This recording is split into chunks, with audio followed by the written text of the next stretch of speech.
안녕하세요. 오늘은 도저히 말할 수 없는 비밀을 안고 살아가는 한 남자의 충격적인 사연을 들려드리려고 합니다. 이 사연의 주인공은 자신의 형수와 금지된 사랑에 빠지면서 인생이 송두리째 흔들리게 되는데요. 도덕과 욕망 사이에서 갈등하는 모습과 걷잡을 수 없는 사건들이 이어집니다. 과연 이 관계의 끝은 어디로 향하게 될까요? 지금부터 이야기를 시작하겠습니다. 나는 올해 35, 결혼은 하지 않았지만 어느 정도 안정적인 직장과 자유로운 생활을 누리고 있었다. 형은 나보다 6살 많았고 몇 년 전 멋진 여자를 만나 결혼했다. 그 여자가 바로 형수, 유진이었다. 형수는 첫 만남부터 눈길을 사로잡았다. 긴 머리카락과 도도한 분위기, 그리고 어떤 남자라도 한 번쯤 쳐다볼 법한 우아한 몸매를 가진 여자였다. 시간이 지나면서 형수와 나는 자연스럽게 가까워졌다. 명절 때나 가족 모임에서 자주 마주쳤고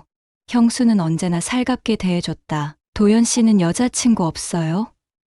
이런 얼굴이면 인기 많을 것 같은데 형수가 장난스럽게 묻던 그 말에 나는 가볍게 웃으며 넘겼다. 하지만 이상하게도 형수의 시선과 행동은 가끔 내 마음을 흔들었다. 그리고 그 흔들림은 어느 날 돌이킬 수 없는 방향으로 흘러가고 말았다. 그날은 형이 출장으로 며칠 집을 비운 날이었다. 형수는 혼자 있는 게 불안하다며 내게 함께 저녁을 먹자고 연락했다. 혼자 있으면 심심하잖아요. 도연 씨랑 저녁 먹고 싶어요. 나는 가벼운 마음으로 형수의 집을 찾았다. 테이블 위에는 잘 차려진 저녁과 와인이 준비되어 있었고 형수는 평소보다 더 꾸민 모습이었다. 술이 몇 잔 들어가자 분위기는 묘하게 달아올랐다. 형수는 테이블 건너편에서 나를 바라보며 의미심장한 미소를 지었다. 도연 씨, 가끔 내가 외로워 보이지 않아요?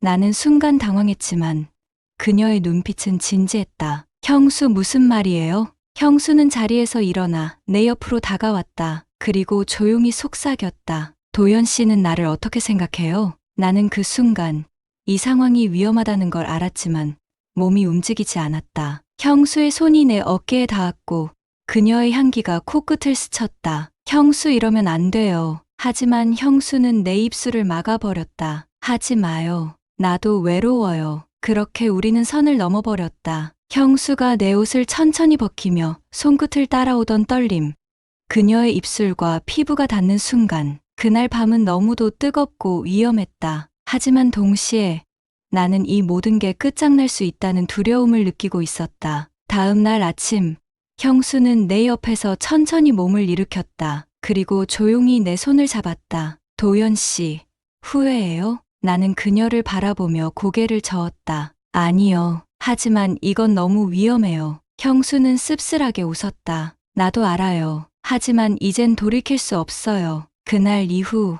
우리는 몰래 관계를 이어갔다. 형이 없는 시간마다 우리는 서로를 탐했고 욕망에 휩싸여 이성은 점점 무너져갔다. 하지만 불안감도 점점 커져갔다. 형이 출장에서 돌아온 날, 형수는 내게 전화를 걸었다. 도연 씨, 형이 오늘 집에 와요. 우리 당분간 만나지 말아요. 나는 형수를 잊으려 노력했지만 그녀의 손길과 숨결이 떠오를 때마다 미쳐버릴 것 같았다. 그리고 얼마 지나지 않아 형수에게서 한 통의 메시지가 도착했다. 도연 씨, 나 문제가 생겼어요. 우리 아이가 생긴 것 같아요. 나는 그 메시지를 보고 핸드폰을 떨어뜨렸다. 머릿속이 새하얗게 변하고 심장은 미친 듯이 뛰었다. 형수의 메시지를 본 순간 내 손에서 핸드폰이 미끄러져 바닥에 떨어졌다. 도연 씨, 나 문제가 생겼어요. 우리 아이가 생긴 것 같아요. 심장이 미친 듯이 뛰었다. 나는 손을 떨며 다시 메시지를 확인했지만 글자는 변하지 않았다. 아이? 말도 안 돼. 이건 장난일 거야. 하지만 형수의 메시지에는 장난이라고 하기엔 너무 진지한 불안함이 묻어 있었다. 나는 곧바로 형수에게 전화를 걸었다. 신호음이 길게 울리더니 그녀의 떨리는 목소리가 들려왔다. 도연 씨, 형수, 이게 무슨 말이에요? 아이가 생겼다니 어떻게 그런 일이? 형수는 울먹이는 목소리로 말했다. 나도 믿기지 않아요. 며칠 전부터 몸이 이상해서 검사를 해봤는데 2줄이 나왔어요. 나는 숨이 턱 막혀왔다. 그럼 형한테는 아직 아무 말도 안 했어요. 하지만 시간이 지나면 다 들킬 거예요. 어떻게 해요, 도연 씨? 나는 머리를 감싸 쥐었다. 도망칠 수도 없고 인정할 수도 없다. 며칠 동안 나는 형수의 연락을 피했다. 하지만 그녀의 상황을 외면할 수만은 없었다. 결국 우리는 다시 만났다. 형수는 창백한 얼굴로 나를 바라보며 말했다. 우리 이 아이 어떻게 할 거예요? 나는 그녀의 손을 잡으려 했지만 그녀는 피했다. 나 혼자서라도 키울 거예요. 도연 씨가 책임질 수 없다면 나 혼자라도. 그녀의 단호한 말에 나는 더 이상 회피할 수 없었다. 아니, 내가 책임질게. 형수.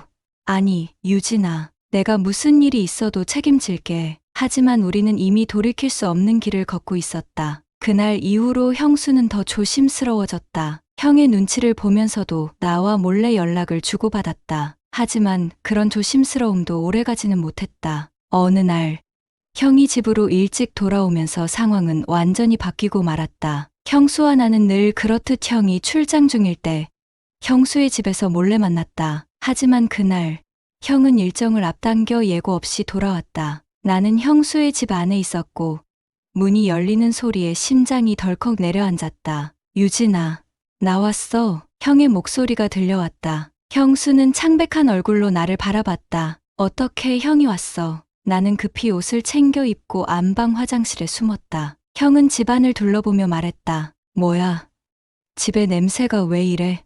누구 왔었어? 형수는 당황한 얼굴로 웃으며 대답했다. 아니, 그냥 집 정리하느라 환기 좀 시켰어. 형은 이상한 낌새를 느낀 듯 집안을 둘러보기 시작했다. 나는 화장실 안에서 숨을 죽였지만 식은땀이 흐르며 손이 떨렸다. 형이 문을 열고 들어올까봐 숨소리마저 참아야 했다. 다행히 형은 방을 대충 둘러본 뒤 옷을 갈아입으러 들어갔다. 그 틈을 타 나는 형수의 신호를 받아 재빨리 뒷문으로 빠져나왔다. 하지만 그날 이후 형의 의심은 점점 깊어져 갔다. 며칠 후 형이 내게 전화를 걸었다. 도연아, 요즘 유진이 이상해. 너 혹시 무슨 일 있는지 알아? 나는 당황해서 말을 더듬었다. 아니, 형수가 왜? 몰라. 자꾸 뭔가 숨기고 있는 것 같아. 너 혹시 유진이랑 연락한 적 있냐? 나는 거짓말을 했다. 연락한 적 없어. 그냥 명절 때 봤던 게 마지막이야. 형은 잠시 침묵하다가 말했다. 그래? 근데 왜 너 번호로 문자 온 게 있더라? 나는 핸드폰을 떨어뜨릴 뻔했다. 형은 이미 의심을 시작했다. 나는 형수에게 전화를 걸어 상황을 전했다. 형이 의심하기 시작했어. 이러다가 다 들키면. 형수는 울먹였다. 그럼 우리 어떡해요? 우리 아이는요?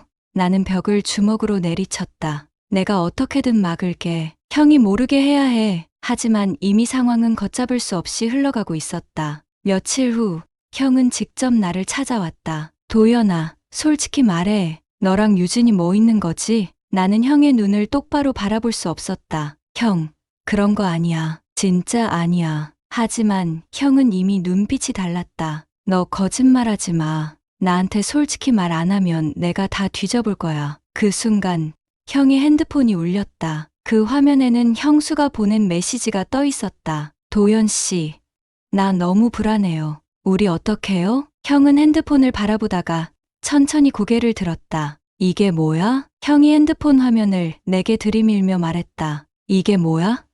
내가 유진이랑 문자 주고받은 거야? 나는 심장이 쿵 내려앉았다. 모든 것이 끝난 것 같았다. 형, 그건 그냥. 형의 눈빛은 이미 날카로웠다. 솔직히 말해. 너랑 유진이 무슨 사이야? 나는 더 이상 거짓말할 수 없었다. 하지만 입 밖으로 꺼내기에는 두려움이 앞섰다. 그 순간 형의 핸드폰이 다시 울렸다. 이번에도 형수가 보낸 메시지였다. 도연 씨, 형이 알게 된 것 같아요. 우리 어떡해요? 형은 메시지를 확인하더니 핸드폰을 꽉 쥐고 말했다. 유진이랑 도대체 무슨 짓을 한 거야? 나는 숨을 깊게 내쉬며 어렵게 입을 열었다. 형, 미안해, 정말 미안해. 그 말이 끝나자마자 형은 내 멱살을 잡아채며 소리쳤다. 미안.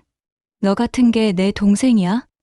내 아내랑 이런 짓을 하고도 미안하단 말밖에 못해. 형은 주먹을 날렸고 나는 바닥에 쓰러졌다. 형은 계속해서 소리쳤다. 대체 언제부터야?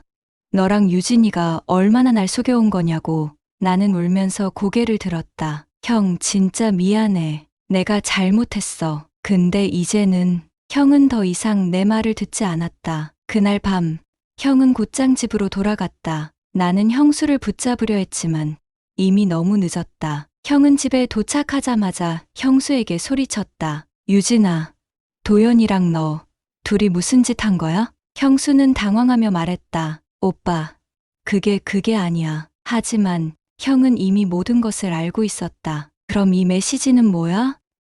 너 도연이랑 이렇게 문자 주고받은 거 다 봤어. 형수는 눈물을 흘리며 무릎을 꿇었다. 오빠 미안해. 정말 미안해. 형은 분노를 참지 못하고 집을 나섰다. 그리고 그날 이후 형과 형수의 관계는 돌이킬 수 없게 변해버렸다. 며칠 뒤 형이 나를 찾아왔다. 하지만 이번에는 분노가 아닌 차가운 눈빛이었다. 너도 이제 내 동생 아니다. 너랑 유진이는 끝났어. 나 이혼할 거니까 너희 둘 다 내 눈앞에서 사라져. 나는 그 말에 말을 잇지 못했다. 형은 한숨을 쉬며 덧붙였다. 유진이가 임신했다는 거 알았어. 그 아이, 내 아이지? 나는 아무 대답도 할 수 없었다. 형은 마지막으로 내게 말했다. 그 아이가 내 아이면 평생 그 죗값 치르면서 살아. 하지만 다시는 내 앞에 나타나지 마. 형은 그렇게 말하고 돌아섰다. 나는 그 자리에서 주저앉아 눈물을 흘렸다. 형수와 나는 더 이상 연락할 수 없었다. 하지만 얼마 뒤 형수는 내게 마지막 메시지를 보냈다. 아이를 낳기로 했어요. 도연 씨, 당신이 책임질 거죠? 나는 그 메시지를 읽고 답을 보내지 못했다. 며칠 뒤 형수는 집을 떠났다. 형은 모든 걸 정리하고 결국 이혼을 선택했다. 나는 모든 걸 잃었다. 형도, 가족도, 그리고 내 남은 자존심까지. 하지만 형수와의 관계는 여전히 끝나지 않았다. 그녀는 아이와 함께 내게 다가와 새로운 삶을 시작하려 했지만 나는 끝내 그녀를 받아들이지 못했다. 유진아, 우리 여기서 끝내자. 형수는 눈물을 흘리며 떠났다. 나는 아이와 그녀를 두고 다시 혼자가 되었다. 형수와의 금지된 관계는 결국 형의 분노와 배신으로 모든 게 무너져 내렸다. 형은 이혼을 결심했고 나와는 더 이상 가족이 아니라며 모든 관계를 끊어버렸다. 나는 형에게 용서를 빌고 싶었지만 그마저도 할 수 없었다. 형수는 아이를 낳겠다고 했고 나는 그녀를 책임지겠다고 다짐했지만 현실은 그리 간단하지 않았다. 그날 밤 형수와 나는 마지막으로 만나 이야기를 나눴다. 형수는 창백한 얼굴로 나를 바라보며 말했다. 이제 어떻게 할 거예요?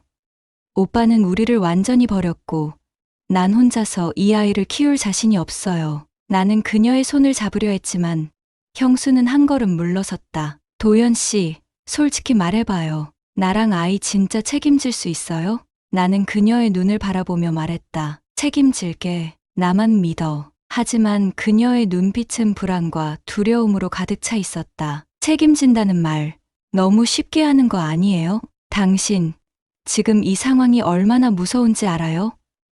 형이 우리를 어떻게 생각하고 있는지도 모르겠어요?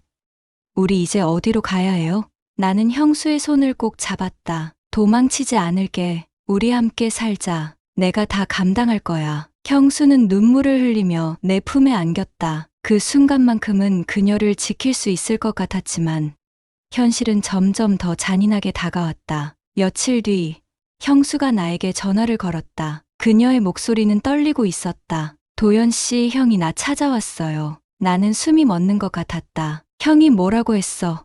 괜찮아? 아니, 형이 내가 아이를 낳는다면 끝까지 쫓아다니면서 내 인생 망치겠대요. 나는 분노에 차서 말했다. 그 사람, 그렇게까지 할 수 없어. 형은 너한테 그럴 자격 없어. 하지만 형수는 울면서 말했다. 오빠는 이제 내가 세상에서 제일 미운 사람이래요. 너도 똑같다면서 2번 다시 용서하지 않겠다고 했어요. 나는 형을 찾아가 이야기를 해보려고 했지만 형은 내 얼굴을 보자마자 문을 닫아버렸다. 문 열어봐. 형, 나 얘기 좀 하자. 형은 문 너머에서 차갑게 말했다. 너랑 할 얘기 없어. 다시는 내 앞에 나타나지 말랬잖아. 나는 문 앞에 주저앉아 한참을 울었다. 형과의 관계가 이렇게 끝나버릴 줄은 몰랐다. 그날 밤, 나는 형수의 집을 찾았다. 형수는 한참 동안 울고 있었다. 도연 씨, 나 너무 무서워요. 이 아이를 키울 수 있을까? 내가 정말 잘할 수 있을까? 나는 그녀를 안으며 말했다. 무서워하지 마. 내가 옆에 있을 거야. 우리 같이 잘해볼 수 있어. 하지만 형수는 여전히 불안해 보였다. 그렇게 쉽게 말하지 마요. 우리 이제 다 잃었어요. 오빠도, 가족도, 사람들의 시선도. 나는 그녀의 손을 꼭 잡고 말했다. 그러니까 우리가 함께 다시 시작하면 돼. 더 이상 두려워하지 마. 그 후로 우리는 함께 살기 시작했다. 하지만 사람들의 시선은 차가웠다. 형수랑 동생이 그렇게 됐다며? 아무리 그래도 저건 너무한 거 아니야? 소문은 걷잡을 수 없이 퍼졌고 우리는 마치 죄인이 된 것처럼 고개를 숙이고 다녀야 했다. 형수는 점점 지쳐갔다. 도연 씨, 이대로는 못 살겠어요. 사람들 시선 때문에 숨도 못 쉬겠어요. 나는 그녀를 안아주었지만 그런다고 달라지는 건 없었다. 결국 형수는 나에게 말했다. 도연 씨, 우리 여기서 그만하자. 나는 그녀의 말을 믿을 수 없었다. 뭐, 지금 그만두자고. 아이는 어떻게 할 건데? 형수는 눈물을 닦으며 말했다. 나 혼자서도 괜찮을 것 같아요. 당신이 옆에 있어도 무섭기만 해요. 우리 이 아이를 위해서라도 서로를 놓아주자. 나는 그녀의 손을 잡으려 했지만 형수는 그 손을 뿌리쳤다. 부탁이에요. 그냥 이렇게 끝내요. 나 더 이상 당신 믿을 수 없어요. 그날 밤 나는 형수를 마지막으로 봤다. 형수는 내게 아이를 지키겠다고 약속했지만 나와 함께 할 수는 없다고 했다. 나는 멍하니 그녀가 떠나는 모습을 바라봤다. 모든 게 끝났다는 걸 알았다. 시간이 흐르고 나는 다시 혼자가 되었다. 형은 나를 용서하지 않았고 형수는 나와의 관계를 끊어냈다. 나는 가끔 형수를 떠올렸다. 그녀와 함께했던 순간들, 그리고 우리가 넘었던 금지된 선이 남긴 상처들. 아이의 존재는 여전히 내 머릿속에 남아 있었지만 나는 그 아이를 볼 수 없었다. 나는 다시 혼자가 되었지만 모든 걸 잃은 채로 살아가야 했다. 그리고 그날 밤을 떠올릴 때마다 나는 후회했다. 그때 멈췄어야 했는데. 여러분, 오늘 사연은 여기까지입니다. 금지된 관계에서 시작된 욕망과 파국, 그리고 그 끝이 어떤 모습일지 함께 보셨습니다. 여러분은 이 상황에서 어떤 선택을 하셨을지 궁금합니다. 댓글로 여러분의 생각을 남겨주세요. 앞으로도 더 충격적이고 몰입감 있는 이야기를 계속 전해드릴 예정이니 좋아요와 구독, 알림 설정 잊지 마시고 꼭 눌러주세요. 그럼 다음 이야기에서 또 만나요. 감사합니다.